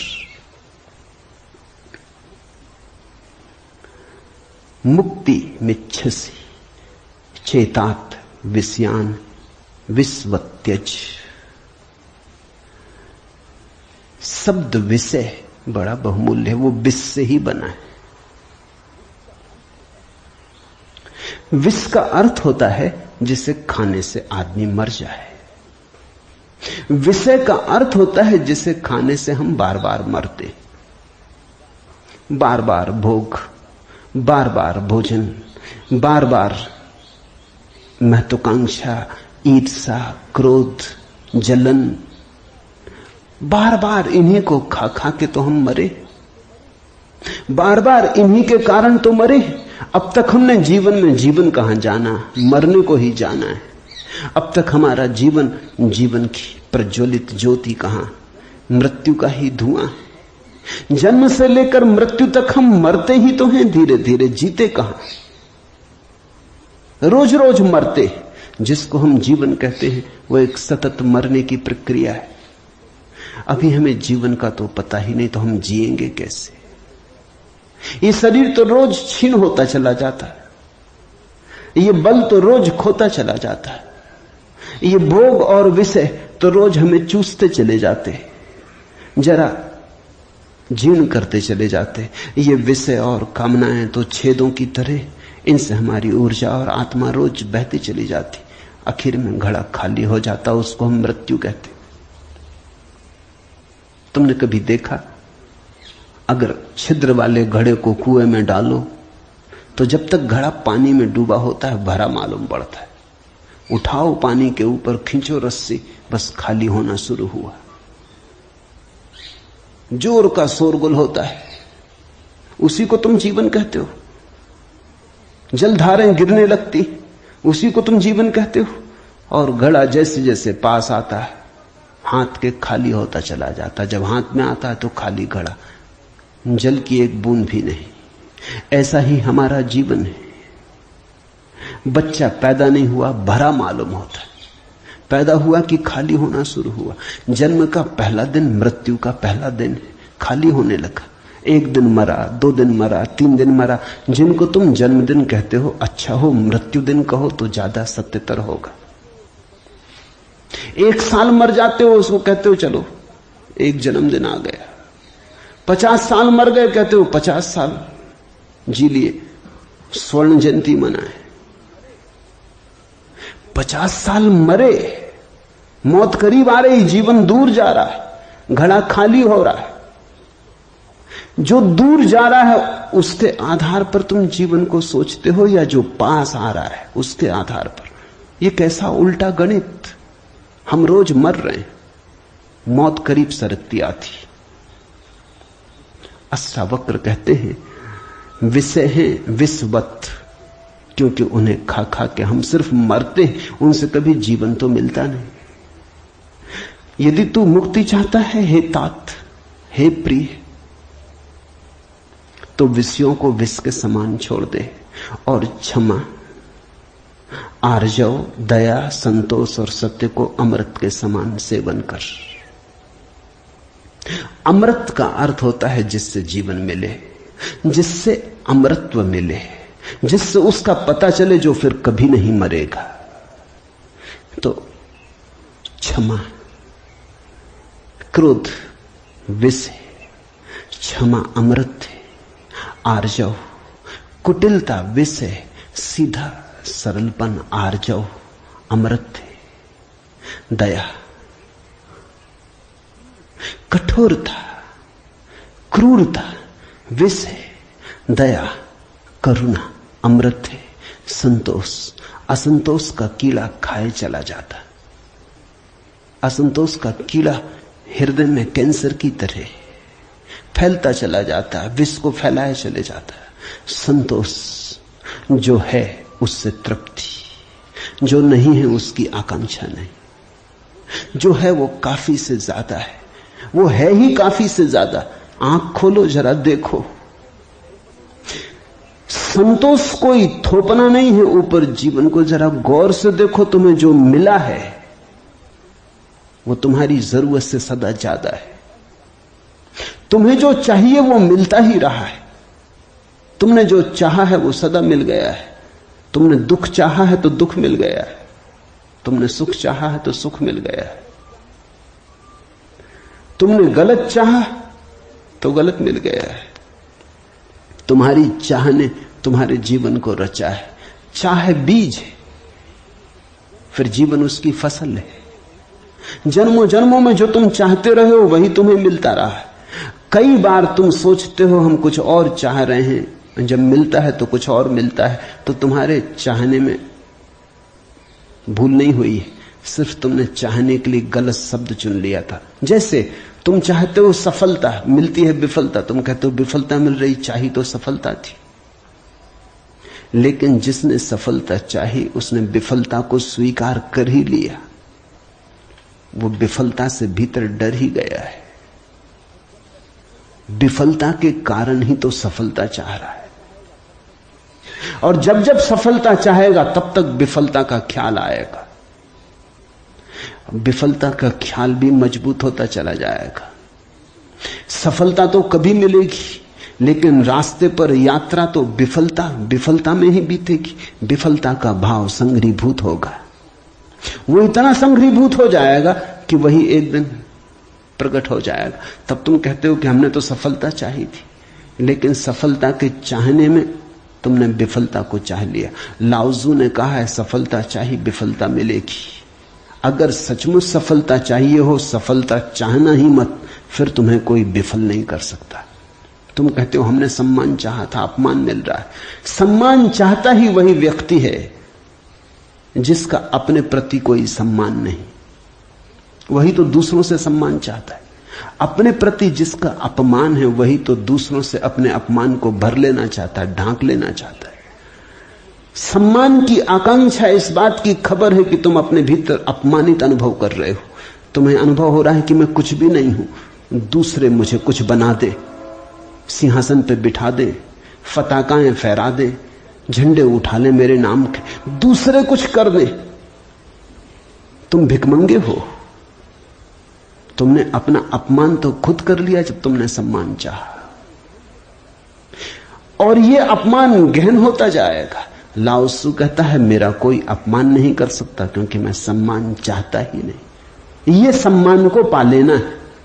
लाओजू कहता है मुझे कोई हरा नहीं सकता क्योंकि जीत की हमने बात ही छोड़ दी। अब हराओगे कैसे? तुम उसी को हरा सकते हो जो जीतना चाहता है। अब ये जरा उलझा हुआ हिसाब है। इस दुनिया में सम्मान उन्हें मिलता है जिन्होंने सम्मान नहीं चाहा। सफलता उन्हें मिलती है जिन्होंने सफलता नहीं चाही, क्योंकि जिन्होंने सफलता नहीं चाही उन्होंने तो स्वीकार ही कर लिया कि सफल तो हम हैं ही, अब और चाहना क्या है। सम्मान तो हमारे भीतर आत्मा का है ही, अब और चाहना क्या है। परमात्मा ने सम्मान दे दिया तुम्हें पैदा करके, अब और किसका सम्मान चाहते हो। परमात्मा ने तुम्हें काफी गौरव दे दिया, जीवन दिया, ये सौभाग्य दिया कि आंख खोलो, देखो हरे वृक्षों को, फूलों को, पक्षियों को, कान दिए सुनो संगीत को, जलप्रपात के मरमर को, बोध दिया कि बुद्ध हो सको। अब और क्या चाहते हो? सम्मानित तो तुम हो गए, परमात्मा ने तुम्हें प्रमाण पत्र दिया। तुम भिखारी की तरह किन से प्रमाण पत्र मांग रहे हो? उनसे जो तुमसे प्रमाण पत्र मांग रहे।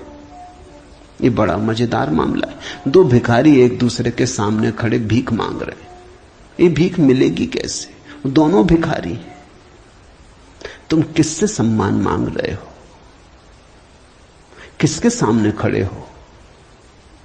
ये अपमान कर रहे हो तुम अपना, और यही अपमान गहन होता जाएगा। संतोष का अर्थ होता है देखो जो तुम्हारे पास है, देखो जरा आंख खोल के जो तुम्हें मिला ही है। ये अष्टावक्र की बड़ी बहुमूल्य कुंजी है, ये धीरे धीरे तुम्हें साफ होगी। अष्टावक्र की दृष्टि बड़ी क्रांतिकारी है, बड़ी अनूठी, जड़ मूल से क्रांति की है। संतोष और सत्य को अमृत के समान सेवन कर, क्योंकि असत्य के साथ जो जिएगा वो असत्य होता चला जाएगा। जो असत्य को बोलेगा, असत्य को जिएगा, स्वभावता असत्य से गिरता चला जाएगा। उसके जीवन से संबंध विच्छिन्न हो जाएंगे, जड़ें टूट जाएंगी।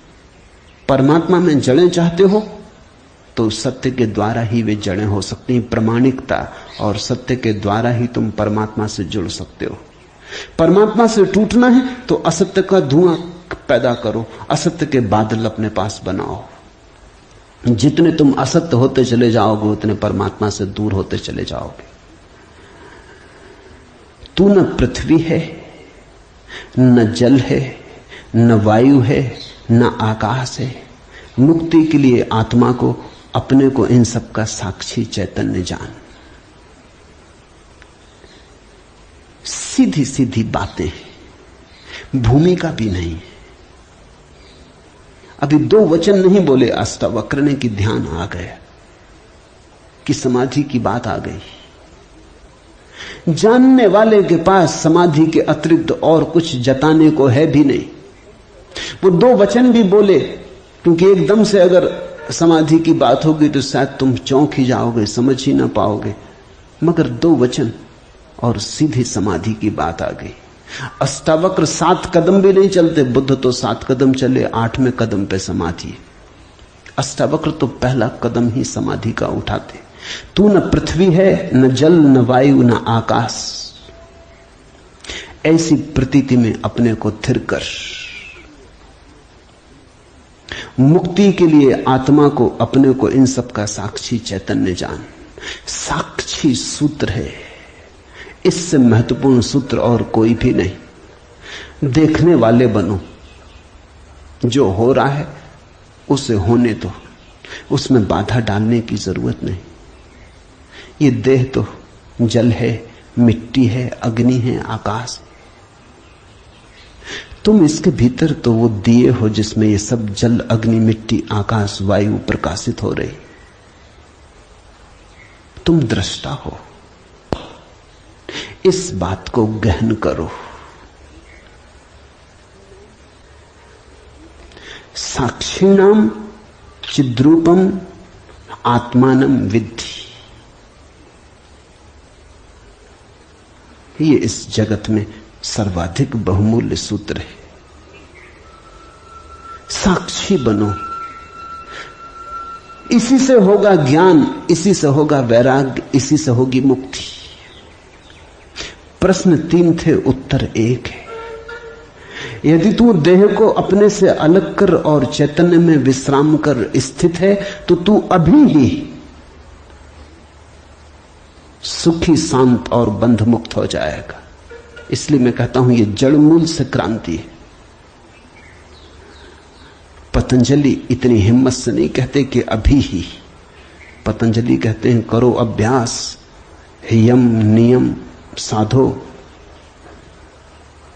प्राणायाम, प्रत्याहार, आसन शुद्ध करो।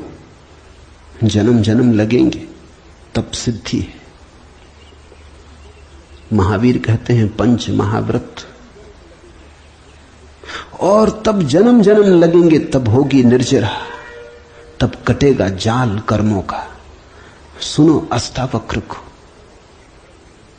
यदि देहम पृथकृत्य चित्ति विश्राम्य तिष्ठसि अधुनैव सुखी शांतो बंध मुक्तो भविष्यसि। अधुनैव, अभी, यहीं, इसी क्षण। यदि तू देह को अपने से अलग कर और चैतन्य में विश्राम कर स्थित है। अगर तूने एक बात देखनी शुरू कर दी कि देह मैं नहीं हूं, मैं करता और भोगता नहीं हूं, ये जो देखने वाला मेरे भीतर छिपा है, जो सब देखता है। बचपन था कभी तो बचपन देखा, फिर जवानी आई तो जवानी देखी, फिर बुढ़ापा आया तो बुढ़ापा देखा। बचपन नहीं रहा तो मैं बचपन तो नहीं हो सकता। आया और गया, मैं तो हूं। जवानी नहीं रही तो मैं जवानी तो नहीं हो सकता। आई और गई, मैं तो हूं। बुढ़ापा आया, जा रहा है, तो मैं बुढ़ापा नहीं हो सकता, क्योंकि जो आता है जाता है वो मैं कैसे हो सकता हूं। मैं तो सदा हूं। जिस पे बचपन आया, जिस पे जवानी आई, जिस पे बुढ़ापा आया, जिस पे 1000 चीजें आई और गई, मैं वही शाश्वत हूं। स्टेशनों की तरह बदलती रहती बचपन, जवानी, बुढ़ापा, जन्म।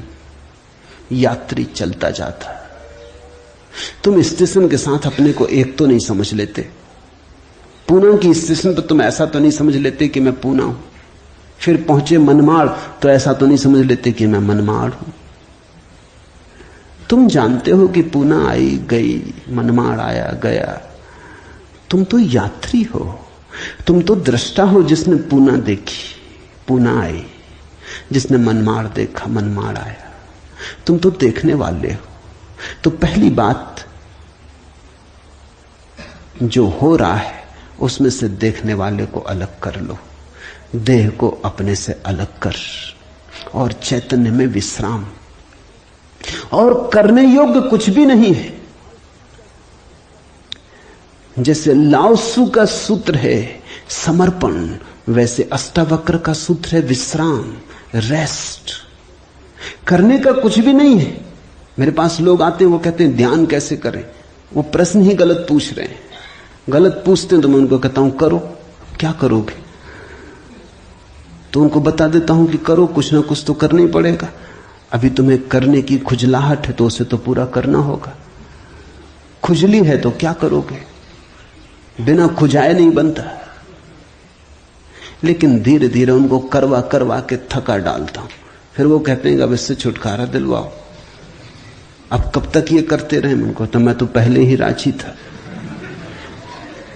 लेकिन तुम्हें समझने में जरा देर लगी। अब विश्राम करो। ध्यान का आत्यंतिक अर्थ विश्राम है। चित्ती विश्राम में तिष्ठसि, जो विश्राम में ठहरा देता अपने चेतना को,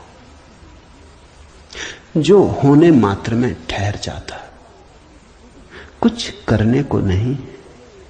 क्योंकि जिसे तुम खोज रहे हो वो मिला ही हुआ है।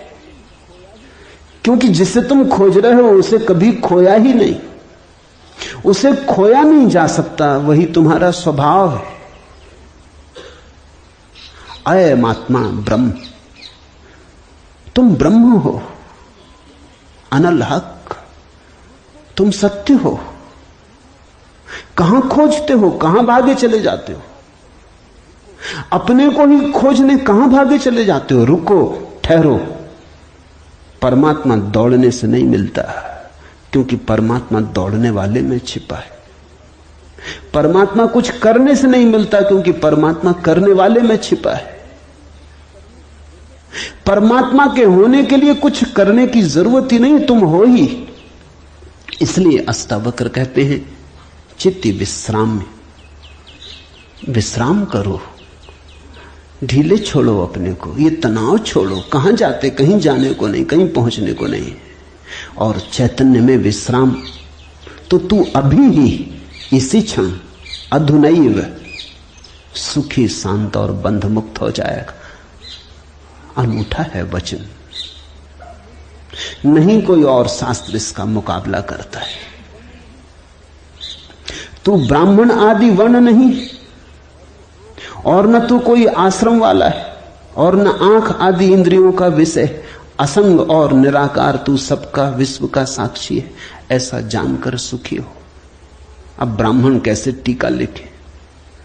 तू ब्राह्मण आदि वर्ण नहीं। अब हिंदू इस शास्त्र को कैसे सिर पे उठाएं? क्योंकि उनका तो सारा धर्म वर्ण और आश्रम पे खड़ा है, और ये तो पहले से ही अष्टावक्र जड़ काटने लगे। वो कहते हैं तू कोई ब्राह्मण नहीं है, न कोई शूद्र है, न कोई क्षत्रिय है। ये सब बकवास है, ये सब ऊपर के आरोपण है, ये सब राजनीति और समाज का खेल है। तू तो सिर्फ ब्रह्म है, ब्राह्मण नहीं, क्षत्रिय नहीं, शूद्र नहीं। तू ब्राह्मण आदि वर्ण नहीं, और न तू कोई आश्रम वाला है, और न तो यह है कि तू ब्रह्मचर्य आश्रम में है कि गृहस्थाश्रम में है कि वानप्रस्थ की संन्यास। कोई आश्रम वाला नहीं है। तू तो इन सारी स्थानों के भीतर से गुजरने वाला दृष्टा साक्षी। अष्टावक्र की गीता हिंदू दावा नहीं कर सकते हमारी। अष्टावक्र की गीता सबकी है। अगर अष्टावक्र के समय में मुसलमान होते, हिंदू होते, ईसाई होते, तो उन्होंने कहा होता न तू हिंदू है, न तू ईसाई है, न तू मुसलमान है। अब ऐसे अष्टावक्र को कौन मंदिर बनाए? इसके लिए कौन इसके शास्त्र को सिर पे उठाए? कौन दावेदार बने? क्योंकि ये सभी का निषेध कर रहे हैं। मगर ये सत्य की सीधी घोषणा है, असंग और निराकार तू सबका विश्व का साक्षी है, ऐसा जानकर सुखी हो। अष्टावक्र ये नहीं कहता कि ऐसा तुम जानोगे तो फिर सुखी होगे। वचन को ठीक से सुनना। अष्टावक्र कहते हैं ऐसा जानकर सुखी हो। न त्वम विप्रादिको वर्णो नाश्रमी नाक्ष गोचरा असंगो असि निराकारो विश्व साक्षी सुखी भव। सुखी भव, अभी हो सुखी। जनक पूछते हैं कैसे सुख होगा, कैसे बंधन मुक्ति होगी, कैसे ज्ञान होगा। अष्टावक्र कहता है अभी हो सकता, क्षण मात्र की भी देर करने की कोई जरूरत नहीं है। इसे कल पर छोड़ने का कोई कारण नहीं, स्थगित करने की कोई जरूरत नहीं। ये घटना भविष्य में नहीं घटती, या तो घटती है अभी या कभी नहीं घटती। जब घटती है तब अभी घटती है, क्योंकि अभी के अतिरिक्त कोई समय ही नहीं है। भविष्य कहां है? जब आता है तब अभी की तरह आता है। तो जो भी ज्ञान को उत्पन्न हुए हैं अभी उत्पन्न हुए। कभी पर मत छोड़ना, वो मन की चालाकी है। मन कहता है इतने जल्दी कैसे हो सकता है, तैयारी तो कर ले। मेरे पास लोग आते हैं, वो कहते हैं संन्यास लेना। लेंगे कभी, कभी कभी न लोगे। कभी पर टाला तो सदा के लिए टाला, कभी आता ही नहीं। लेना हो तो अभी, अभी के अतिरिक्त कोई समय ही नहीं है। अभी है जीवन, अभी है मुक्ति, अभी है अज्ञान, अभी है ज्ञान, अभी है निद्रा, अभी हो सकता जागरण। कभी क्यों? कठिन होता मन को, क्योंकि मन कहता है तैयारी तो करने दो। मन कहता है कोई भी काम तैयारी के बिना कैसे घटता। आदमी को विश्वविद्यालय से प्रमाण पत्र लेना है तो वर्षों लगते, डॉक्टरेट करनी है तो 20-25 साल लग जाते, मेहनत करते करते फिर आदमी आके डॉक्टर हो पाता। अभी कैसे हो सकते? अष्टावक्र भी जानते, दुकान करनी हो तो अभी थोड़ी खुल जाएगी। इकट्ठा करना पड़े, आयोजन करना पड़े, सामान लाना पड़े, दुकान बनानी पड़े, ग्राहक खोजने पड़े, विज्ञापन भेजना पड़े, वर्षों लगते। इस जगत में कोई भी चीज अभी तो घटती नहीं, क्रम से घटती है। ठीक है, अष्टावक्र भी जानते हैं, मैं भी जानता हूं। लेकिन एक घटना यहां ऐसी है जो अभी घटती है, वो परमात्मा है। वो तुम्हारी दुकान नहीं, न तुम्हारा परीक्षालय, न तुम्हारा विश्वविद्यालय। परमात्मा क्रम से नहीं घटता, परमात्मा घट ही चुका है। आंख भर खोलने की बात है, सूरज निकल ही चुका है। सूरज तुम्हारे आंख के लिए नहीं रुका है कि तुम जब आंख खोलोगे तब निकलेगा। सूरज निकल ही चुका है, प्रकाश सब तरफ भरा ही है, अहिर्निश गूंज रहा उसका नाद, ओंकार की ध्वनि सब तरफ गूंज रही है। सतत अनाहत चारों तरफ गूंज रहा है। खोलो कान, खोलो आंख। आंख खोलने में कितना समय लगता है, उतना समय भी परमात्मा को पाने में नहीं लगता। पल तो लगता, पलक के झपने में। पल का अर्थ ही होता है जितना समय पलक को झपने में लगता उतना पल, मगर परमात्मा को पाने में पल भी नहीं लगता।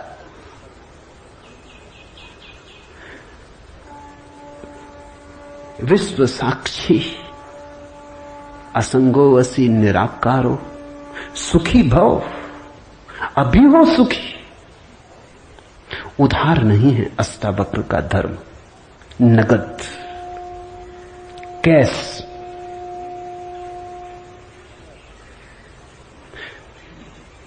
हे व्यापक, धर्म और अधर्म, सुख और दुख मन के।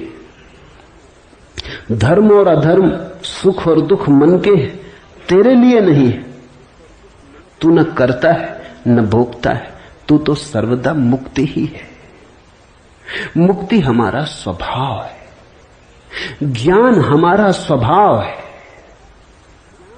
परमात्मा हमारा होने का ढंग है, हमारा केंद्र है, हमारे जीवन की श्वास है, हमारा होना है। धर्मो अधर्मो सुखम दुखम मान सानी नते विभो। अष्टावक्र कहते हैं, हे व्यापक, हे विभावान, हे विभूति संपन्न, धर्म और अधर्म, सुख और दुख मन के, ये सब मन की ही तरंगे। बुरा किया, अच्छा किया, पाप किया, पुण्य किया, मंदिर बनाया, दान दिया, सब मन के। न कर्तासी न भोक्तासी, मुक्त एवासी सर्वदा। तू तो सदा मुक्त है, तू तो सर्वदा मुक्त है। मुक्ति कोई घटना नहीं है जो हमें घटानी। मुक्ति घट चुकी है हमारे होने में। मुक्ति से बना है ये अस्तित्व, इसका रोआ रोआ रंच रंच मुक्ति से निर्मित है। मुक्ति है धातु जिससे बना है सारा अस्तित्व। स्वतंत्रता स्वभाव है, ये उद्घोषणा। बस समझी कि क्रांति घट जाती है, समझने के अतिरिक्त कुछ करना नहीं। ये बात ख्याल में उतर जाए, तुम सुन लो इसे मन भर के बस। तो आज इतना ही कहना चाहूंगा। अष्टावक्र को समझने की चेष्टा भर करना। अष्टावक्र में करने का कोई इंतजाम नहीं है, इसलिए तुम ये मत सोचना कि अब कोई तरकीब निकलेगी जो हम करेंगे। अष्टावक्र कुछ करने को कहते ही नहीं। तुम विश्राम से सुन लो, करने को कुछ होने वाला ही नहीं है, इसलिए तुम कॉपी वगैरह नोटबुक लेके मत आना कि लिख लेंगे, कुछ आएगा सूत्र तो नोट कर लेंगे, करके देख लेंगे। करने का यहां कुछ काम ही नहीं है, इसलिए तुम भविष्य की फिक्र छोड़ के सुनना। तुम सिर्फ सुन लेना, तुम सिर्फ मेरे पास बैठ के शांत भाव से सुन लेना, विश्राम में सुन लेना। सुनते सुनते तुम मुक्त हो जा सकते हो। इसलिए महावीर ने कहा है कि श्रावक मुक्त हो सकता है सिर्फ सुनते सुनते। श्रावक का अर्थ होता है जो सुनते सुनते मुक्त हो जाए। साधु का तो अर्थ ही इतना है कि जो सुन सुन के मुक्त ना हो सका, थोड़ा कमजोर बुद्धि का है, कुछ करना पड़ा। सिर्फ कोड़े की छाया काफी न थी, घोड़ा जरा कुजात है, कोड़ा फटकारा तब थोड़ा चला, या मारा तो थोड़ा चला। छाया काफी है, तुम सुन लेना, कोड़े की छाया दिखाई पड़ जाएगी। तो अष्टावक्र के साथ एक बात स्मरण रखना, कुछ करने को नहीं है, इसलिए तुम आनंद भाव से सुन सकते हो। इसमें से कुछ निकालना नहीं है कि फिर करके देखेंगे। जो घटेगा वो सुनने में घटेगा। सम्यक श्रवण सूत्र है। अधुनैव सुखी शांतो बंध मुक्तो भविष्यसि। अभी हो जा मुक्त, इसी क्षण हो जा मुक्त।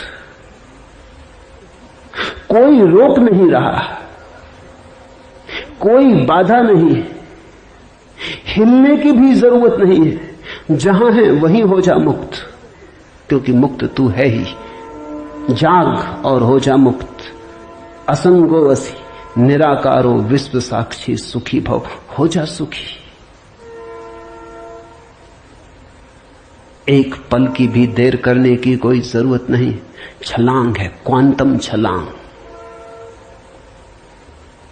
सीढ़ियां नहीं है अष्टावक्र में, क्रमिक विकास नहीं है, सडन